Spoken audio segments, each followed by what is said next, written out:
So let us explain what is a thrashing. It is also belongs to the second part of the unit 1. So thrashing is very important concept. Here the thrashing explains so many things together. Okay, whenever a page replacement happens,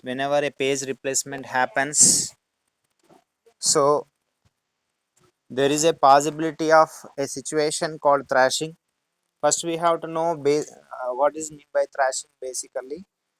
Okay, see here, whenever you look at this graph, you can easily understand what is the thrashing here. So this is nothing but the graph of CPU performance. Okay, see here, whenever you look at the beginning, the CPU performance has started like this, and also the CPU performance is increased here. The CPU performance is increased, and it is also go on increasing till this point, no problem. At this point, this is called as a this is the place where actually thrashing is going to happen, right? Thrashing means the sudden fall in the performance of the CPU. We are calling it as a thrashing, right? So a thrashing is a situation where a CPU doesn't perform well. Okay, it will fall down in its performance. That is called as a thrashing point. At this threshold limit, uh, this is called as what, threshold limit, the CPU is not in a position to perform well and immediately falls back, falls down with its performance. So what is the reason for thrashing? The reason for thrashing is nothing but the multi-programming.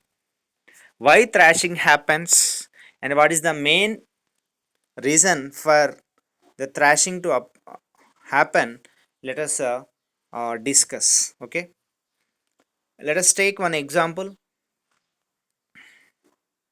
The same example, the page replacement, let us say P1, P2. These are the two pages which are present in the RAM. Let us say in the RAM there are two pages, P1 and P2.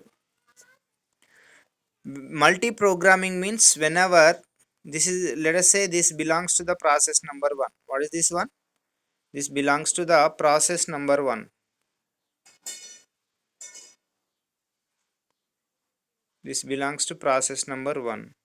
Let us say I am going to start the second process, that is the process number 2, PR2, and the process number 2 has the pages like P3 and P4. Okay, this is the RAM. Let us take the other thing as a hard disk. We have already, let us take this as a hard disk.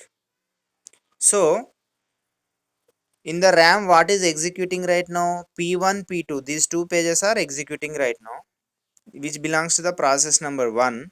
Now this is the process number 2, whose pages are like P3 and P4. Now if the CPU demands or orders, the page 3 needs to be executed.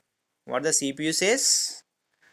It wants the CPU page number 3 to be executed. So as ordered by the CPU, I am going to execute this page number 3.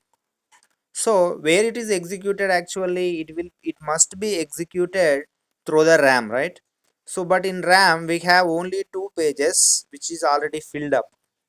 That's why in order to bring page number 3 into this RAM, I must vacate one room or take out one of the page from the RAM to the, where I am going to take from RAM to the hard disk. So P2 is taken out into the hard disk. This is called as what? Swapping. This is what called as what? Swapping. So who is going to do this swapping? The CPU only going to do swapping. Whenever the CPU wants page 3 to be executed, it is the duty of the CPU to take one empty room by emptying one of the page P2 into the hard disk. So I have taken this, then the P3 will be, then the P3 will be swapped in. The P3 will be swapped in. So who is swapped out here? P2 is swapped out from RAM to hard disk. Who is swapped in? A page number 3 is swapped into the RAM.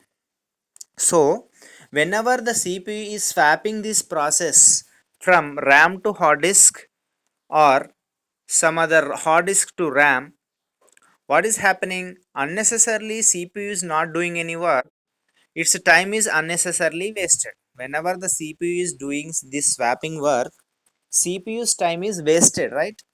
So here there are only two processes, process 1 and process 2. So assume there are so many number of processes which are entering into the operating system. Let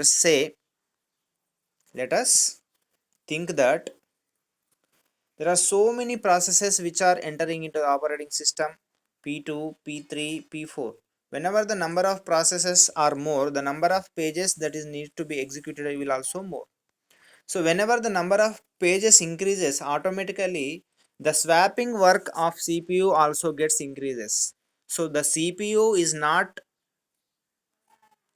is busy in swapping out the processes from the RAM into the hard disk. This is called as what? Swapping out. And also swapping in the pages. So from here to here, here to here, the CPU, instead of doing the actual work, this swapping work it is doing unnecessarily.